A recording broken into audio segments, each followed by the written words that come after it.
এ আপনাকে জাদু করেছে 7 দিনের একটি আমল করলেই বুঝতে পারবেন। যদি 7 দিন টানা 7 দিন আপনি আমলটি করতে পারেন তাহলেই আপনি বুঝতে পারবেন কে আপনাকে জাদু করেছে। আমরা অনেক সময় কে জাদু করে এটা আমরা বুঝি না। বর্তমানে ব্ল্যাক ম্যাজিক, জাদুটনা, কুফরি কালাম এগুলো সব জায়গায় ছড়িয়ে পড়েছে এবং এই কারণে মানুষ অসুস্থ বেশি হচ্ছে। ঘরে ঘরে এখন এই জাদুটনা এবং ব্ল্যাক ম্যাজিক ছড়িয়ে পড়েছে। মানুষ এমনভাবে মানুষকে ক্ষতি করার চেষ্টা করতেছে, আসলে আমরা কেউ কারো ভালো চাই না, সবাই শুধু সবার ক্ষতি চায়।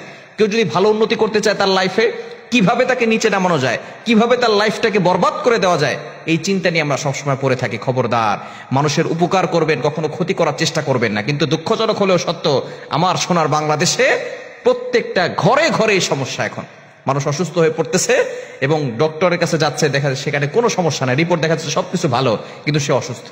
সে খেতে পারে না, চলতে পারে না, কোনো ব্যবসায় উন্নতি নাই, কোনো জায়গায় সে লাভবান হতে পারতেছে না, শুধু অসুস্থ হয়ে পড়ে থাকতেছে। এটা হচ্ছে ব্ল্যাক ম্যাজিক, কুফরি কালামের লক্ষণ। অনেকে এটা বিশ্বাস করতে চায় না। নবীজি সাল্লাল্লাহু আলাইহি সাল্লামকে পর্যন্ত জাদুটনা করা হয়েছিল।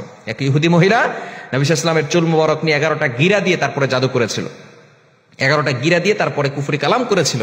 নবী সাল্লাল্লাহু আলাইহি সাল্লাম এত সুন্দর করে কথা বলেন, তিনি আর কথা বলতে পারেন না। সাহাবা একরাম হয়রান হয়ে গেছেন, পেরেশান হয়ে গেছেন। এত সুন্দর করে নবী সাল্লাল্লাহু আলাইহি সাল্লাম কথা বলেন, কিন্তু এখন কথা বলতে পারছেন না কেন?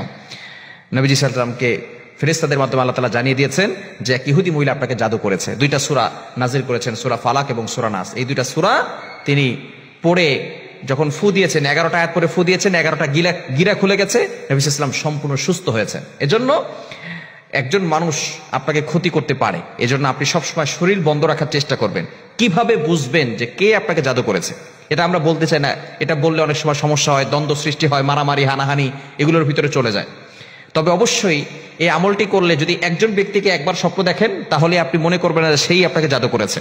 এটা আমলটা করলে আল্লাহ তাআলা আপনাকে স্বপ্নের মাধ্যমে জানিয়ে দিবেন কে আপনাকে জাদু করেছে।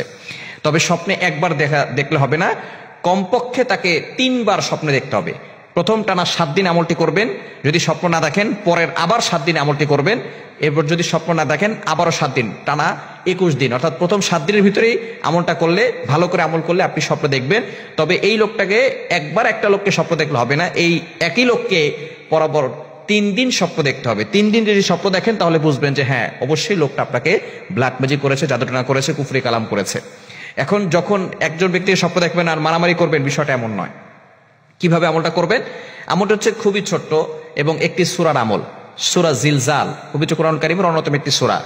30 নম্বর পারা রয়েছে সূরাতু জিলজাল। ইযা যুলজিলাতিল আরদু জিলজালাহা ওয়া আখরাজাতিল আরদু আথকালাহা ওয়া ক্বালাল ইনসানু মা লাহা ইয়াওমা ইযিন তুহাদ্দিসু আখবারাহা বিআন্না রাব্বাকা আওহালাহা ইয়াওমা ইযিন ইয়াসতুরুন নাসু আশতাতান লিউরাউ আ'মালাহুম ফামান ইয়া'মাল মিসকালা যাররাতিন খায়রান ইয়ারা ওয়া মান ইয়া'মাল মিসকালা যাররাতিন শাররান ইয়ারা। এই সূরা জিলজাল আপনি যখন রাতের বেলা ঘুমাবেন অবশ্যই ওযু করে ঘুমাবেন। কিভাবে আমলটা করবেন সেটা বলে দিচ্ছি।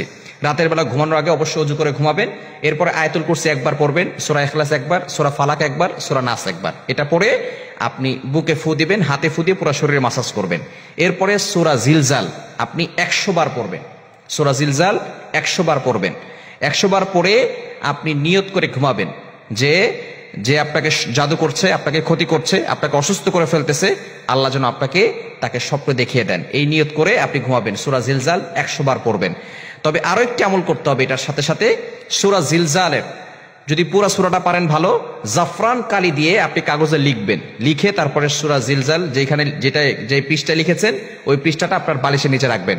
এখন জাফরানের কালি অনেক সময় পাওয়া যায় না, এক্ষেত্রে আপনি এটা প্রিন্ট করে নিতে পারেন। অনেকে লিখতেও পারে না, লেখায় অনেক ভুল হতে পারে, এজন্য আপনি কোরআন শরীফের এটা ছবি তুলে নিয়ে সূরা জিলজাল এটা প্রিন্ট করে নিয়ে আসবেন। নিয়ে এসে আপনি বালিশের নিচে রেখে তারপরে আপনি ঘুমাবেন এবং ডান কাত হয়ে ঘুমাবেন এবং ঘুমানোর আগে 100 বার পড়বেন আর বালিশের নিচে আপনি এই সূরা জিলজালটা রেখে তারপরে ঘুমাবেন। ইনশাআল্লাহ 7 দিনের ভিতরে আপনি স্বপ্ন দেখবেন যে কে আপনাকে জাদু করেছে। এবং একবার স্বপ্ন দেখেই আপনি তাকে মেইন করবেন না যে সেই জাদু করেছে এবং মারামারি করতে যাবেন না। অবশ্যই এটা কোরআনুল কারীম দিয়ে আপনি সুস্থ হওয়া সম্ভব। আপনি শুধু জানতে পারলেন যে কে আপনাকে জাদু করেছে, অবশ্যই তাকে ক্ষতি করবেন, তাকে আপনি মারধর করবেন, তার ব্যাপারে মামলা দিবেন, এগুলো কোনো কিছুই করতে যাবেন না।